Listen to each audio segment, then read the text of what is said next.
Welcome my friends back to Marvel Snap. Today we are breaking down the deck that is taking the ranked ladder by storm.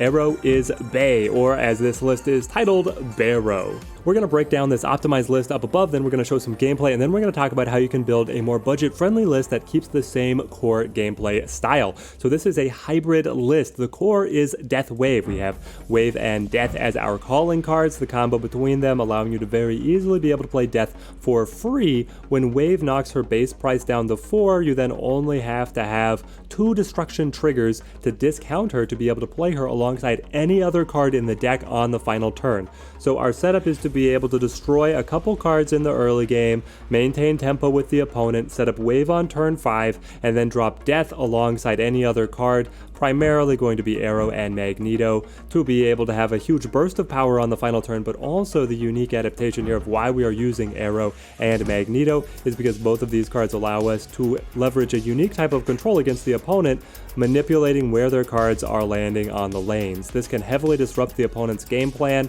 and if we are smart about anticipating how the opponent is playing and what they are trying to accomplish, we can break their deck. Our deck then has a couple modules that we want to break down. First up is the finishers. We have Death, the 9/12, getting discounted by 1 every time a card is destroyed. That's for both yourself and the opponent. Then we have Magneto, 6/12 on reveal, move all opposing 3 and 4 cost cards to this location. If the opponent has effectively filled up their side of a location, Magneto can just be a huge tempo play, getting that big 12-point body on the board, but he can also be used in a number of sneaky ways, manipulating where the opponent's cards are falling, potentially breaking up their combos, or even sacrificing his lane to draw too much power there, more than he would be able to counter, but then opening up the other 2 lanes for a victory. Aero playing a very similar style, 5/8 on reveal, move all enemy cards played this turn to this location. Aero is cropping up in all kinds of decks. She is incredibly popular right now because this ability is both very pivotal and the base stat line of a 5/8 is solid, even if you're not making that much use out of the ability. Next we have our cards that can activate destructions. We have the Deathlock, 3/5, destroying all the other cards at his location. We have the Killmonger, killing all 1-cost cards on both sides of the board. And then we have the Carnage, 2/2, destroy your other cards here, but gain +2 power for each card destroyed. These guys are looking to score a couple kills to be able to discount Death, but then also trigger our next category of cards, which are cards that want to be destroyed. We have the Bucky, who will transform into the Winter Soldier on Death, giving us the premium 2/6 stat line. We have the Nova, able to buff all of our other cards. Then we have Yondu. He does honestly want to be destroyed as well. Getting the discount on Death is worth it, opposed to having his 2 strength actually on the board. On reveal, remove the top card of your opponent's deck. This removal is considered a destruction to be able to discount Death as well. So every time you play Yondu, you're automatically destroying one of the cards on the opponent's deck, and then you're getting a discount on the Death. We have the Hood. We want to be able to kill the Hood, get rid of his -2 strength, and then play our Demon later on. The little bit of the nuance here is that we want to be able to play the Demon around the Killmonger so that the Demon will be able to survive. And then finally we have Mysterio. This is a very powerful card for this deck in a number of different ways. It is serving effectively the same slot point as the Squirrel Girl, giving us 3 tokens. We have the real Mysterio and then 2 illusions that will get played down. The real Mysterio is a 2/5, which is a great stat line, and the illusions remain a 0 strength at the end of the game. So they can happily be destroyed to be able to count up destructions, discounting the Death, feeding the Carnage, but they can also absorb buffs off of the Nova and be able to hold those. They don't get killed by the Killmonger, but I feel like the benefit of taking the bonus stats out of the Nova is worth it. And then of course we have Wave, the linchpin of the DeathWave combo. On reveal, next turn cards in both players' hands cost 4. Hopefully we're slowing the opponent down to only being able to play 1 card, while we on the other hand play a free Death and then another large finisher, either the Aero or the Magneto. We'll dive into battle here to show how the deck plays out. We have the list up above. If you want to talk any card substitutions or deck optimizations, just leave me a comment down below. Read all the comments and love chatting deck building down there or anything else Snap with you guys. We were testing this a little bit on our previous stream. It was really fun to be able to get into this deck. I hadn't been able to test it prior to just yesterday's stream. So it was really fun to break down with everybody on stream. If you subscribe to the channel, you'll get to see when we go live next, to be able to hang out with all of us, suggest things for deck building. That's always a great time. We're going to develop the Hood here. Gives us Demon in hand. And now we have our Wave, we have Death, we have Aero. I love this setup. We're going to go ahead and develop Bucky here to Warrior Falls, trying to get another destruction on the Death. Now we only have to cause 2 destructions for Wave to be able to take that down to cost 2, which means we'll be able to play her alongside any other card, which is going to be set to 4. It looks like it's the Aero. If we draw into Magneto, it will be the Magneto. We'll play the Demon. I feel like we're in a solid spot. Now we would like to kill the Yondu and the Hood, but now the Cosmo is going to prevent us from being able to do that, which is fine. We can play the Deathlock instead. Oh, do I play the Deathlock or do I play the Khazar? Deathlock is a 5 strength, but the Khazar is actually more. It's a 7 strength. I love it. Let's go for it. Alright. Was not expecting that to be the line. Taking the random Khazar out of the hub, but it is technically better than Deathlock in this situation. The opponent also feeding us discounts on death, which is quite nice of them. Let's go for the Wave. We have exactly what we like here. And let's snap. The opponent playing a similar list. There's going to be a lot of challenges moving forward. But with the Magneto, and especially seeing the Magneto here makes me very confident. We'll be able to play the Magneto to Warrior Falls, which is going to guaranteed pull Cosmo into the mix. And then we'll be able to kill the Bucky to be able to gain the buff there. We'll be able to play Death as a free card coming up here.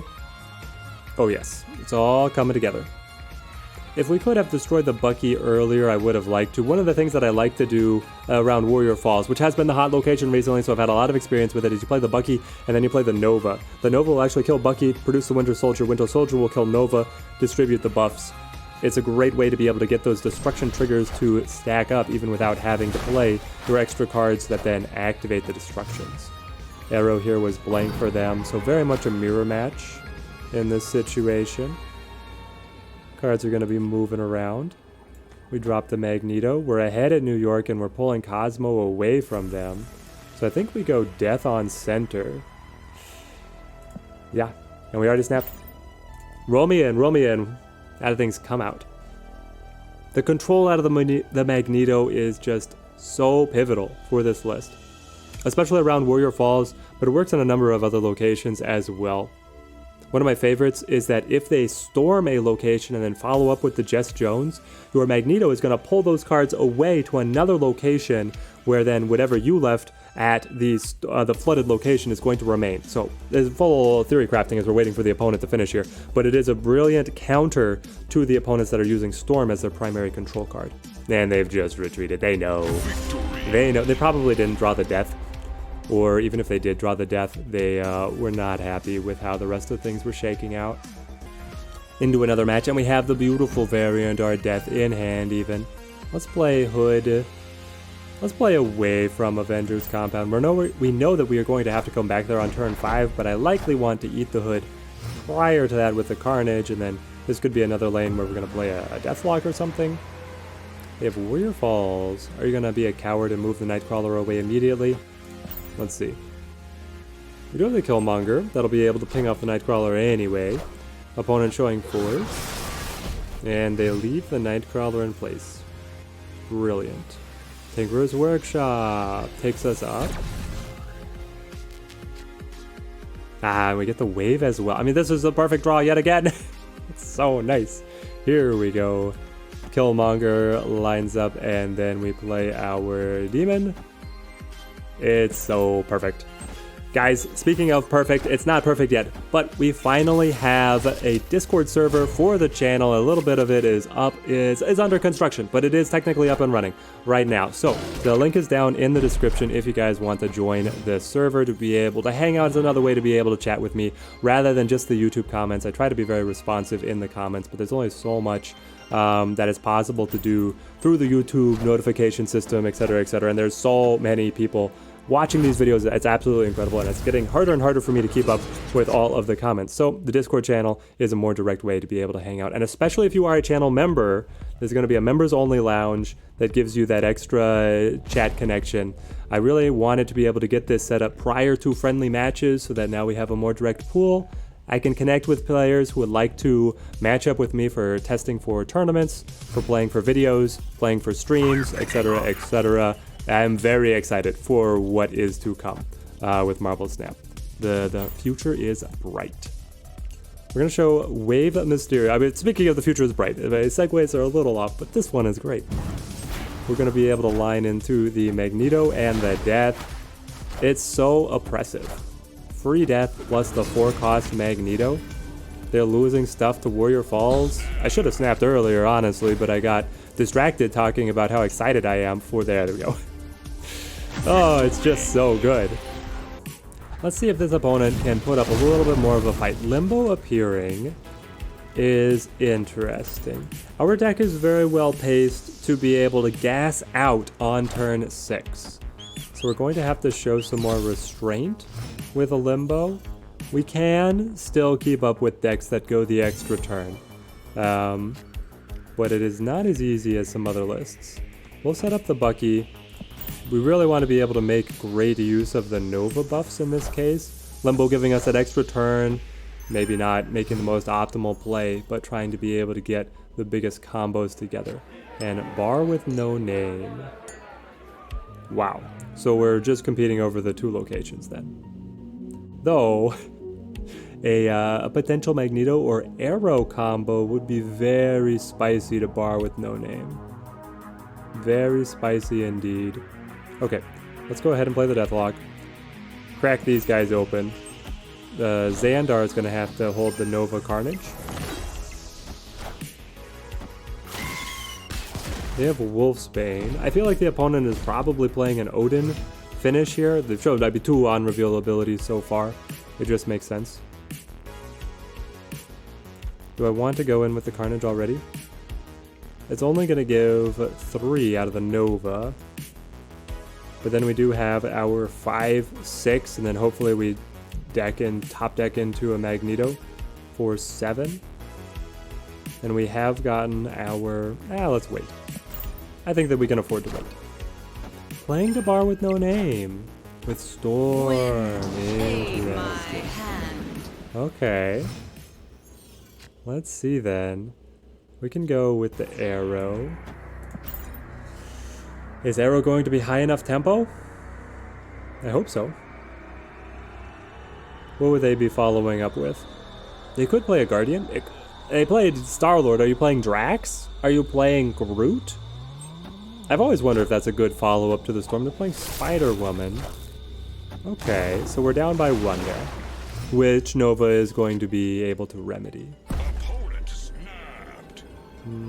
Does the opponent not realize that the Nova is gonna buff me to 9? Do they have a Zola chaser? That's the thing, is on reveal, once you're into a pool of 3, a lot of players are moving away from Odin or they're going into Zola, because then you get 2 activations of the card that Zola hits rather than 1. He's not able to reactivate a whole stack of cards, but he's able to distribute power and give you some other copies of very powerful abilities. They probably have a White Tiger to be able to get back to the flooded location. At least that is their plan.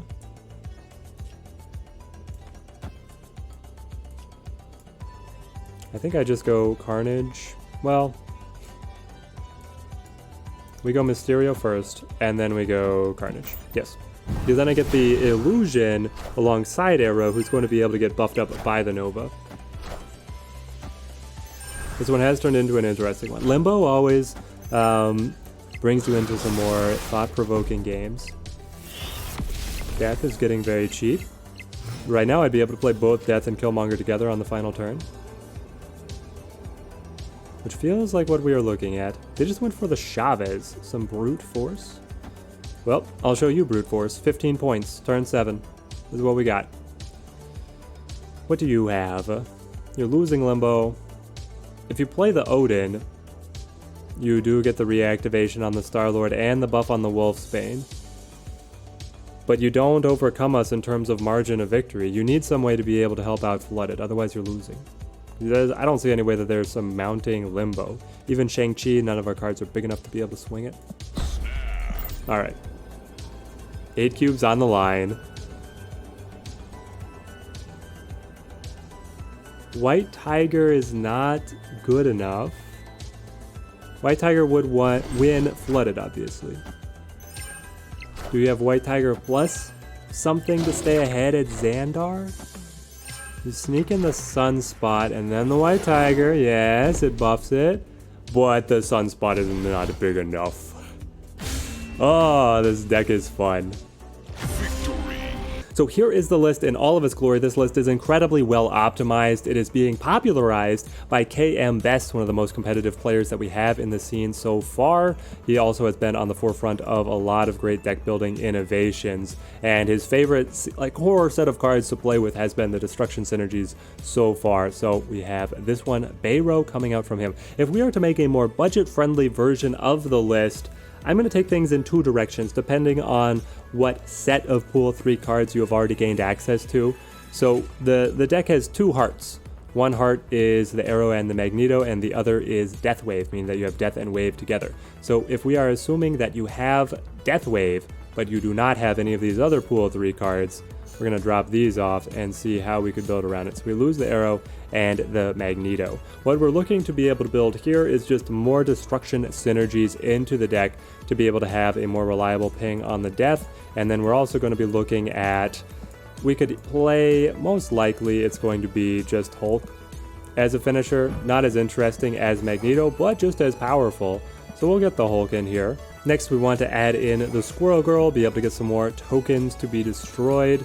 We're looking at either Wolverine or Sabretooth. I think if I have to pick between the two of them, I like the Wolverine a little bit better, but for this case what I'm going to recommend is actually go with the Sabretooth, because the final card that we're going to look to add is Moon Girl. Moon Girl is able to duplicate the cards in your hand. You're hoping that you're duplicating the free Sabretooth, so you get 2 free Sabretooth to be able to play on that final turn, or duplicate Death. And with Wave being able to make her incredibly cheap, you're going to be on a great line. So you can play Moon Girl on 4, copy the Death, Wave on 5, and then play 2 free Death for turn 6. That's 24 points right there, and then still be able to play maybe a Hulk, maybe something else alongside. It can be absolutely insane. So this is more of a high roll list with the Moon Girl and the Sabretooth. If you want to be a little bit more consistent, you could go Wolverine and Angel, but I do like this adaptation, especially because we are missing that Aero and Magneto, and we're just running the vanilla Hulk. The other side of this, of course, is if we are missing Wave and Death, but we do have the Aero and the Magneto. How do we build a list around that? Here's the Aero and then Magneto down at 12 strength. Where are you, my friend? And he is in. This list doesn't particularly care about running the Moon Girl, the Sabretooth, or the Hulk. We're looking for some more early tempo plays to be able to build in alongside. If you have the Kingpin, add him in. Now this is another pool 3 card. Building the budget list, I'm not going to fully advocate that you have to bring him in, but he does synergize very beautifully with the Aero and the Magneto. What I also recommend here is bringing in Kraven and Storm. Kraven is going to be able to grab buffs if Aero and Magneto are swinging cards to his location, and then Storm is going to be able to lock down a location, and especially with Aero and Magneto potentially pulling the opponent's plays away, you can very easily be able to win here. So if you don't have the Kingpin, then run the Jess Jones or run the Juggernaut. If you've got the Juggernaut here is beautiful because it's also going to synergize with the Kraven.